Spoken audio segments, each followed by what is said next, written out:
The season finale of Alien Earth, Episode 8, is about 45 to 47 minutes long, and it's really, really interesting. I will say this right off the bat. Not very happy with how it concluded, and I think we do need a second season. And for all those who are saying, yeah, a second season is going to happen, pump the brakes, wait till a press release is done and given out, and then we will know if a season 2 is happening of Alien Earth.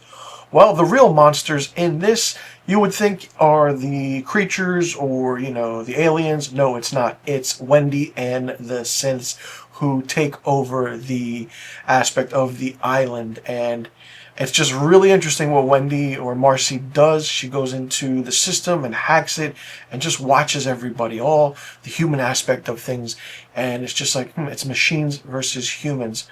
They're in a holding cell, and then you have Morrow and Marcy's brother in a holding cell. Then you see Nibs, you see Smee, you see Anoush, Jane. They're all doing their thing, and let me tell you this.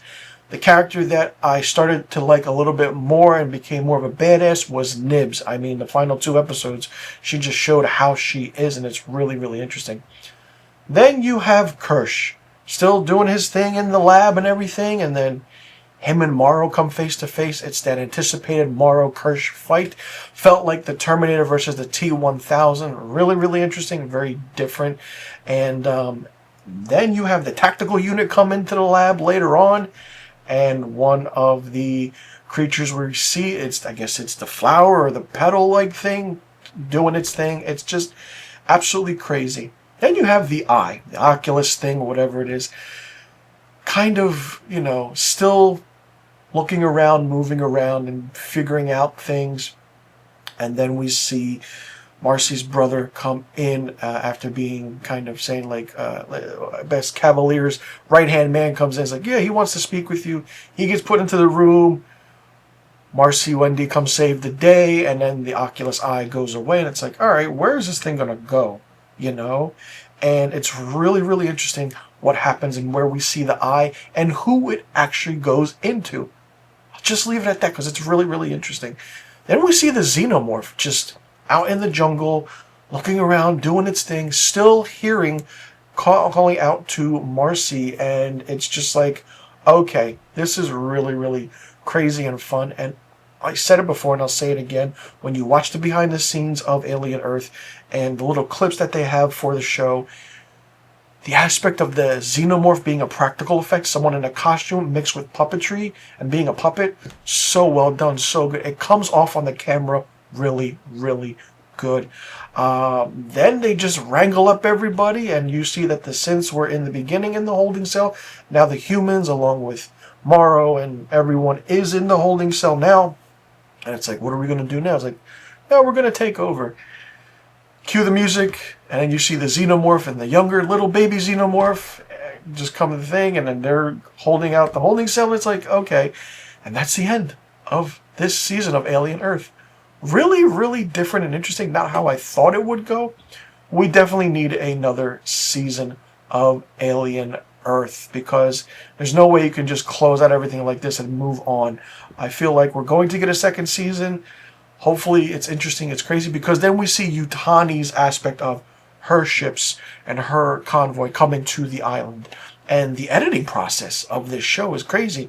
You see it focused on one character, and then a flashback happens as it's on screen, like a quick glimpse in an image, like a subliminal image, real quick. Really, really well done. I love how they do the beginning of the episodes, where we see a recap of the previous episodes, overlaying with the title. Really, really good. I'm a fan of the Alien franchise. I love the Alien franchise. I love the Predator franchise.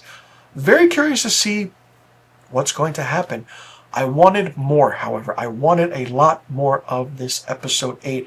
It was good. I just needed more craziness, more mayhem, more badassery from the xenomorph. And for what it is, also, you have to explain to us how she can communicate with the xenomorph. That was not explained at all. So maybe they're saving it for season 2, see how the ratings come in, what happens. But I feel like positively we're definitely getting a second season. And it's set before 2 years before the events of the Alien, starring Sigourney Weaver and directed by Ridley Scott. So if you give us 2 seasons, it goes into the first Alien movie. Somehow we see Ellen Ripley introduced at the end of season 2. But hey, one can dream, one can hope. Hopefully it gets renewed for a second season and we see where they go with the story and how everything transpires. But really, really good show. Fantastic. Episode 5 for me was my favorite by far of this season, and I can't wait to see what they do. Let me know in the comment section what you thought about the entirety of Alien Earth, the entire season of Alien Earth. Did you like it? Did you not like it? What did you think of it? Who was your favorite character? Who was your least favorite character? Who was the most annoying character? Did you think that we got a good ending to this? Do you think it left it open-ended? Do you think that if it doesn't get renewed, it's a good ending? Or do you think we absolutely need a season 2 to close everything out? And what do you think could happen in season 2? Let me know in the comment section about all the questions I just asked.